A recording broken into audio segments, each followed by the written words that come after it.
the Sheriff of Flagler County, and I want to thank you for coming today.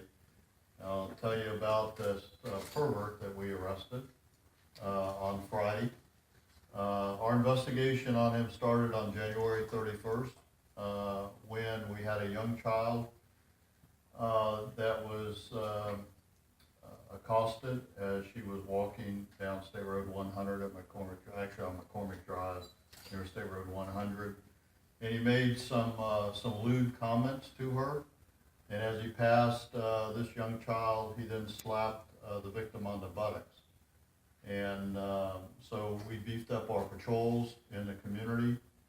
And then on February 17th, one of our deputies that was patrolling the area was flagged down. And he learned that this same individual, same description, had approached a child, a female, and asked the child to help look for a dog. And this pervert then showed a picture of a dog to a child. And let me say that I've been a sworn cop in Florida for over 40 years now, and this is a textbook example of how child pedophiles start. They typically peeping toms, and they go to voyeurism. Then they start to find children to help them find, a missing animal. Sometimes they lure them with candy and those kind of things. So in this case, we were provided a better description than the case on January 31st. And our deputies then started staking out the area and actually identified this individual that matched the description.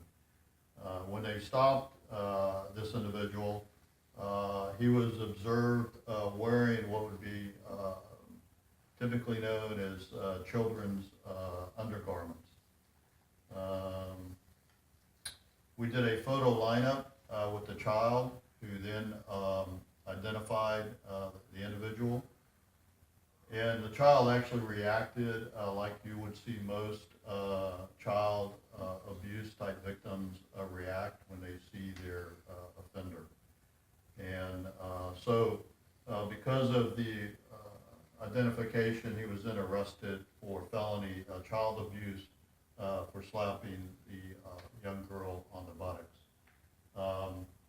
We are concerned that there may be other victims out there. Quite often on these kind of cases, the victims don't tell their parents because they're afraid of the adult may come back and do something to them, or they're threatened. Don't tell your parents. So if we have any other victims out there, we would ask that they contact the Flagler County Sheriff's Office so that we can pile up the charges that need to be on this suspect. We're going to go after anyone that preys on any victim in Flagler County, but when you take on a child, that takes it to the next level. I'm very fortunate that at this point, it looks like we have caught him before he went to the next level, but you just never know when they will go to the next level. It's possible that he already has, and if he has, and we hope that the parents will contact us, or that the children will. But very often this could have led to, a much higher crime, and who knows? You just have to look at other counties where kidnappings occur of small children and so forth. So our deputies did a great job in catching this guy with a lot of just good old police work and being out in the community and being observant. So with that, I'll be glad to answer any questions.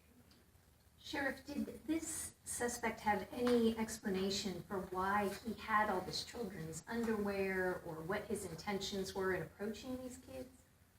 No, he did admit to, after he was arrested, he denied anything in the beginning, but after he was arrested, he did admit to talking to our first victim, but denied that he touched her in any way. And then on the clothes, he made no comments at all. The children's underwear that you found on him, was that like pre-packaged? We found him wearing some of it, and we also found where he had purchased some recently. and it was on his bicycle, in a bag. And what's the purpose for that? You know, we can all speculate.